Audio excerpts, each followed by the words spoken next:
When sharpening roughing gouges, they're commonly done on a dry grinding wheel.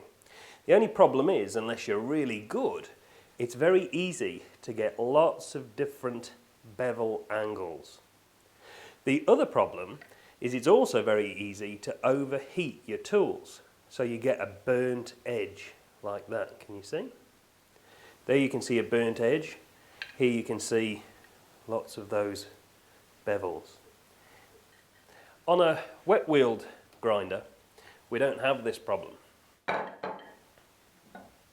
So here you can see this is a new roughing gouge.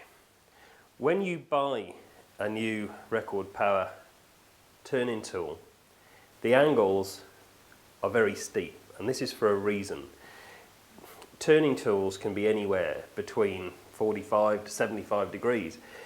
It just depends on the preference of the turner.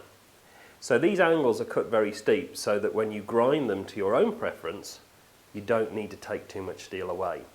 I'm going to grind this new roughing gouge to around 50 degrees. To do that, I've put in place this short tool jig. That sits against the support arm of the WG250.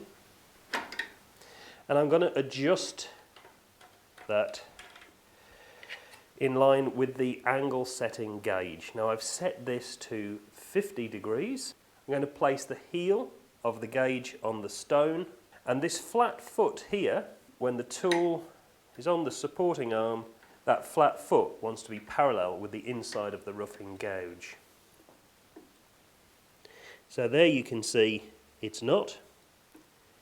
I need to increase that angle, and to do that I need to move the support arm further out, which I can do with this micro setting wheel here. See, as I turn that, support arm goes further out. So there can you see that the flat foot is now parallel with the inside of the gouge. So I know that this is going to give me 50 degrees. The jig will stay in the same position on the tool, the support arm's not going to move, and as I rotate the tool, that's going to give me a consistent angle at 50 degrees.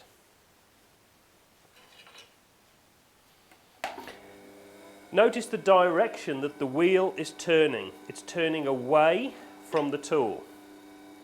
The support arm is horizontal. And all I'll simply do is rotate the tool on the stone.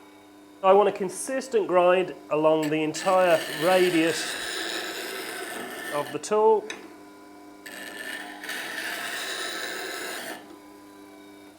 And that's all we need. So let's take a look at that grind.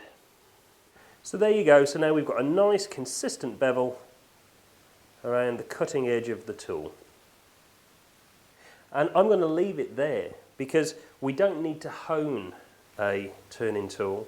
Turning tool cuts, in many cases, with the burr that's formed, and I've got a burr that's on the inside of that tool. If I want to touch up and resharpen this, a handy tip is to put a little mark on your bench with the jig in place.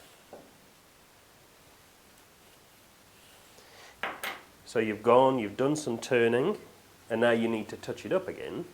You can just simply put the jig on, bring it back to your mark, and then on the machine, nice and quick, and you're back turning again.